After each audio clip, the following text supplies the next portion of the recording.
तत्सत्परब्रह्मणे नमः। हर ओं वक्रतुण्डमहाकाय सूर्यकोटिसमप्रभं निर्विघ्नं कुरु मे देव सर्वकार्ये सर्वदा। हर ओं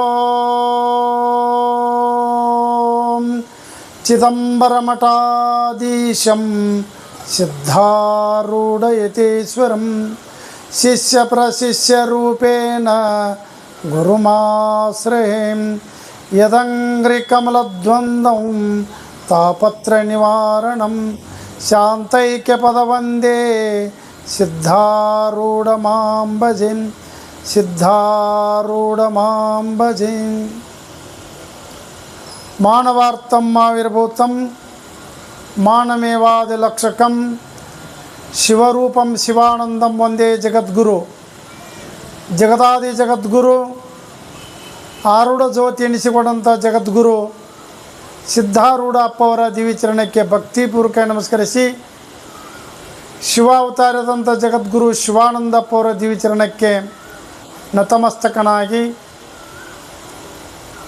ಶ್ರೋತ್ರಿಬ್ಬ ಯಾವ ಬದಾಮಿ ತಾಲೂಕಿನ ಸುಕ್ಷೇತ್ರ ಸುಮಣಕೊಪ್ಪದಲ್ಲಿ ನೆಲೆಸಿದಂಥ ಪರಮ ಪೂಜ್ಯ ಸದ್ಗುರು ಪೂರ್ಣಾನಂದ ಅಜ್ಜವರ ಕರ್ತು ಗದ್ದಿಗೆ ಭಕ್ತಿಪೂರ್ವಕವಾಗಿ ನಮಸ್ಕರಿಸಿ, ಪೂರ್ಣಾನಂದ ಅಜ್ಜವರ ಕರ ಸಂಜಾತರಾಗಿ ಮಾನವನನ್ನು ಹೋಗಿ ಮಾದೇವನಾಗಿ ಮಾಡಿ, ನರನನ್ನು ಹೋಗಿ ನಾರಾಯಣ ಮಾಡಿ, ಈ ಮಾಂಸಮಯವನ್ನು ಕಳೆದು ಮಂತ್ರಮಯವಾಗಿ ಮಾಡ್ತಕ್ಕಂಥ ನಿರಾಭಾರಿ ಸದ್ಗುರು ಶ್ರದ್ಧಾನಂದ ಅಪ್ಪಾಜಿಯವರ ದಿವ್ಯಚರಣಕ್ಕೆ ಸಾಷ್ಟಾಂಗ ನಮಸ್ಕಾರವನ್ನು ಸಲ್ಲಿಸಿ, ಬದಾಮಿ ತಾಲೂಕಿನ ಸುಕ್ಷೇತ್ರ ಪಟ್ಟಣವಾದಂಥ ಕುಳಗೇರಿ ಕ್ರಾಸ್ ಗ್ರಾಮದಲ್ಲಿ ಇವತ್ತಿನ ವಿಶ್ವಶಾಂತಿಗೆ ಕೋಟಿ ಜಪಯಜ್ಞ ಕಾರ್ಯಕ್ರಮದಲ್ಲಿ ದಿವ್ಯ ಸಾನ್ನಿಧ್ಯ ಸ್ಥಾನವನ್ನು ವಹಿಸಿದಂಥ ಪರಮ ಪೂಜ್ಯ ಶ್ರೋತ್ರಿ ಬ್ರಹ್ಮನಿಷ್ಠ ಸದ್ಗುರು ಅಭಿನವ ಶಿವಾನಂದ ಅಜ್ಜವರ ದಿವ್ಯಚರಣಕ್ಕೂ ನಮಸ್ಕರಿಸಿ, ಪರಮ ಪೂಜ್ಯ ಶ್ರೋತ್ರಿ ಬ್ರಹ್ಮನಿಷ್ಠ ಸದ್ಗುರು ಆತ್ಮಾನಂದ ಮಹಾಪೂಜ್ಯರ ದಿವ್ಯಚರಣಕ್ಕೂ ನಮಸ್ಕರಿಸಿ, ಪರಮ ಪೂಜ್ಯ ಸದ್ಗುರು ವಿದ್ಯಾನಂದ ಮಹಾತ್ಮರ ದಿವ್ಯಚರಣಕ್ಕೂ ನಮಸ್ಕರಿಸಿ, ವೇದಿಕೆ ಮೇಲೆ ಆಗಮಿಸಿದಂಥ ನಮ್ಮ ಶಿವಪುತ್ರಪ್ಪ ಶಾಸ್ತ್ರಿಗಳಾಗಲಿ, ಸಂಗೀತ ಸೇವೆಯನ್ನು ಅಚ್ಚುಕಟ್ಟವಾಗಿ ಕೀರ್ತನವನ್ನು ನಿಮ್ಮೆಲ್ಲರೂ ತಿಳಿಸತಕ್ಕಂಥ ಗವಾಯಿಗಳಾದಂಥ ಪಂಚಾಕ್ಷರಿ ಶಾಸ್ತ್ರಿಗಳ ದಿವ್ಯಚರಣಕ್ಕೂ ನಮಸ್ಕರಿಸಿ, ಮಾತೋಸ್ತ್ರೀಯಾದಂಥ ಶ್ರೀಧಮ್ಮ ದೇವಿಯ ತಾಯಿಯವರ ಪವಿತ್ರ ಪಾದಕ್ಕೂ ನಮಸ್ಕರಿಸಿ, ಆ ಎಲ್ಲ ಸಕಲ ಪೂಜ್ಯರ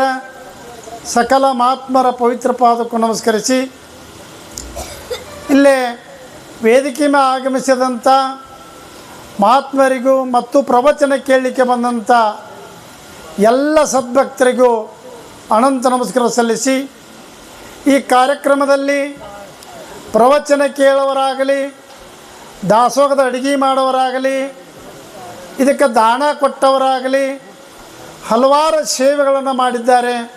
ಅವರೆಲ್ಲರಿಗೂ ಭಗವಂತನ ಆಶೀರ್ವಾದ ಇರಲಿ ಅಂತ ಹಾರೈಸಿ, ಇವತ್ತಿನ ಕಾರ್ಯಕ್ರಮದಲ್ಲಿ 12ನೇ ಶತಮಾನದಲ್ಲಿ ಯಾವ ವಿಶ್ವಗುರು ಬಸವಣ್ಣನವರು ಹೇಳಿದ ಒಂದು ವಚನ ಅಂದರೆ ಏನು ಅಂತ ಕೇಳಿದರೆ, ವಚನ ಅಂದರೆ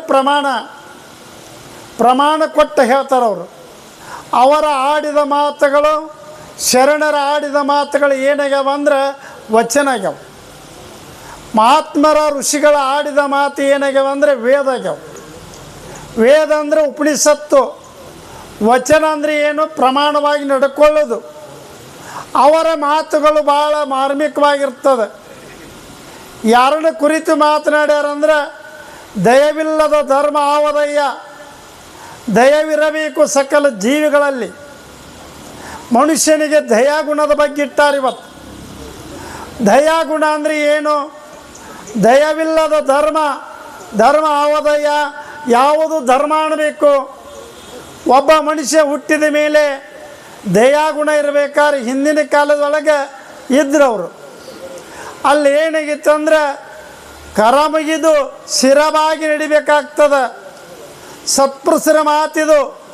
ಶರಣರ ಆಡಿದ ಮಾತುಗಳು ಏನದವಂತ ಕೇಳಿದ್ರೆ ಬಹಳ ಮಾರ್ಮಿಕವಾದ ಮಾತುಗಳಿರ್ತವೆ.